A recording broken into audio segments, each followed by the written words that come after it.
રાજ્ય સરકારે આ વર્ષે રજૂ કરેલા બજેટમાં ખેડૂતો, પશુપાલકો અને સાગર ખેડૂતોને સર્વાંગી વિકાસને કેન્દ્ર સ્થાને રાખીને વ્યાપક અને દૂરંદેશી પગલાં ભર્યા છે। પહેલું, ખેડૂતોને કેન્દ્રમાં રાખતું બજેટ। આ વર્ષનું બજેટ ખેડૂતો, પશુપાલકો અને સાગર ખેડૂતોના સર્વાંગી વિકાસ પર કેન્દ્રિત છે।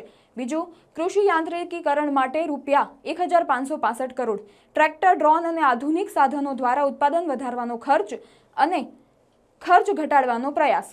આપત્તિ રાહત માટે ₹11,000 કરોડથી વધુની સહાય। પૂર અને દુષ્કાળથી પીડિત ખેડૂતોને સીધી નાણાકીય મદદ।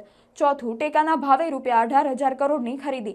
9.50 લાખ ખેડૂતોને બજારના ઉતાર ચઢાવથી સુરક્ષા। પાંચમું, પ્રાકૃતિક ખેતીને પ્રોત્સાહન। ₹39 કરોડ માર્કેટિંગ અને સર્ટિફિકેશન માટે ફાળવાયા। 6 નવા સેન્ટર ઓફ એક્સિલન્સની જાહેરાત। છઠ્ઠું, સુજલામ સુફલામ માટે ₹3,043 કરોડ। નર્મદાનું પાણી અછતગ્રસ્ત વિસ્તારો સુધી પહોંચાડવાનો મોટો પ્રયાસ। સાતમું, પર ડ્રોપ મોર ક્રોપ અભિયાન।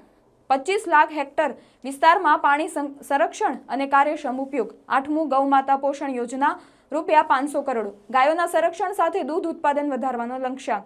નવમું, મત્સ્ય ઉદ્યોગ અને ₹1,340 કરોડ, ઉત્પાદન અને નિકાસ વધારવા ખાસ જોગવાઈ। 10મું, કેસીસી હેઠળ ₹1,539 કરોડ વ્યાજ સહાય, ખેડૂતોને સસ્તું ધિરાણ ઉપલબ્ધ કરાવવાની મોટી પહેલ।